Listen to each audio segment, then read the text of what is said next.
Մի հատ լսեք, թե Փաշինյանը 20 թվականին ինչ էր հայտարարում Ռուսաստանի հետ կապված։ Առանձնահատուկ շնորհակալություն եմ հայտնում Ռուսաստանի Դաշնության նախագահ Վլադիմիր Պուտինին, որի հետ այս ընթացքում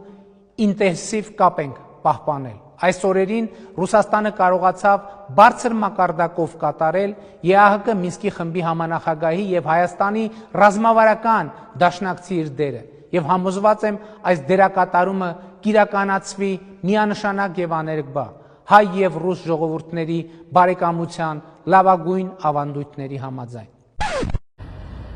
Ու այդ նույն Փաշինյանը 25 թվականին հայտարարում է լրիվ հակառակը, որ Ռուսաստանը չի կատարել իր պարտականությունները։ Այն ժամանակ մեզ շատ մեղադրեցին, որ մենք այս չենք անում, այն չենք անում, այն չենք անում։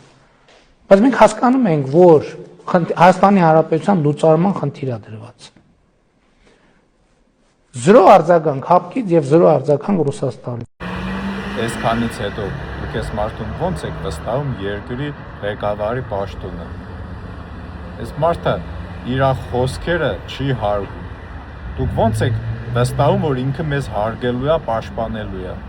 Իր ոչ մի ասածը ինքը երբեք չի հարգել։ Եթե հարգեր, չէր մտափոխվի մի րոպե անց կամ 2 ժամ անց կամ 5 տարի անց։ Այս մարդը իր խոսքերի տերը չի։ Մարդ, ով իր խոսքերի տերը չի, պատասխանատու չի իր ասածներին ու արածների համար, ոնց կարա պատասխանատվություն վերցնի երկրի նկատմամբ ու ազգի։ Դուք այդքան բանը չեք հասկանում, դուք ոնց եք այդ ձևի մարդուն աջակցում ու ուզում եք նորից վերընտրեք։ Այդ մարդը պատասխանատվության ոչ մի հատկանիշ չունի։ Ինքը մանիպուլատոր, խաբեբաս, սրիկա, շանտաժիստ մի հատ կերպար է,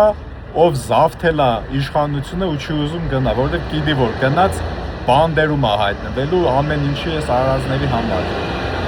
Ու ինքը հիմա ոչ թե ազգի ու խաղաղության համար է պայքարում,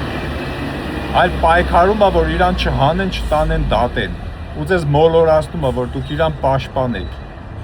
Հələ մի հատ վերլուծեք, նայեք ու տեսեք ինչ եք անում։